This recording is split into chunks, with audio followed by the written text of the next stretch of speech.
Welcome to the Virtual Worlds Museum, where visitors can learn about the history, evolution, and trajectory of immersive platforms. Join SEHU and Kenzo as they teleport to virtual realms, speak to world builders, and catalogue each platform for posterity. Their mission is to document the technologies, cultures, and artistic expressions that define the vast ecosystem of virtual worlds. Our journey begins now.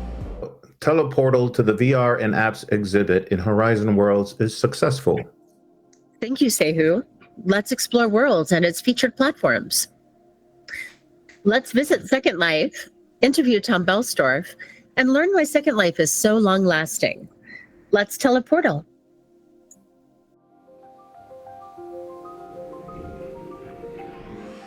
There are so many amazing virtual worlds and online games, out there, obviously.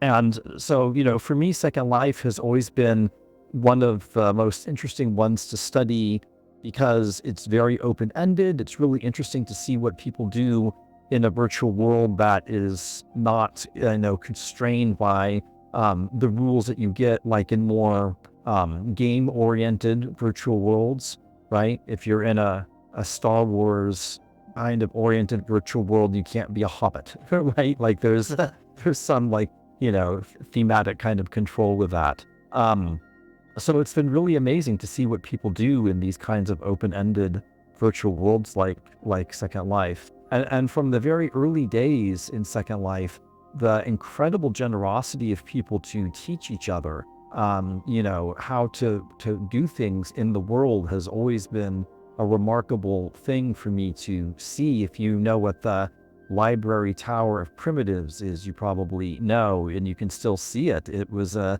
sort of instructional space kind of museum that was built very early on, and is still around. So, that's definitely something that's been really amazing to see. And how many of us became friends with folks in Second Life and those friendships maintained? Like, I think of many of my collaborators today were folks that I started collaborating with in 2005, 6, 7, 8.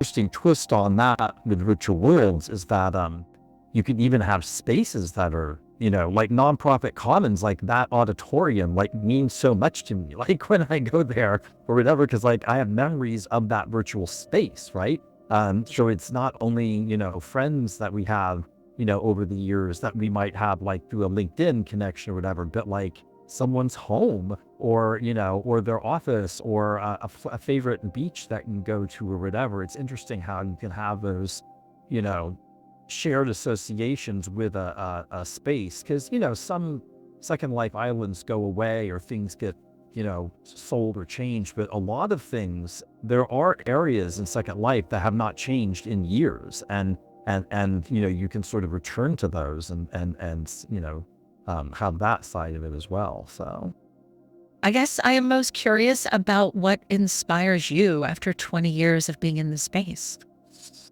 There are so many amazing things that are happening, and I think for me as a researcher, a key to doing successful research is focus. That you can't do everything. And I was studying disability and working, and I still have so many good friends in disability communities. And what I'm trying to turn my focus to now is climate change and thinking about virtual worlds and how they can impact climate change, fight climate change, educate about climate change. And that's something I've been thinking about for a couple of years now and starting to work with people around.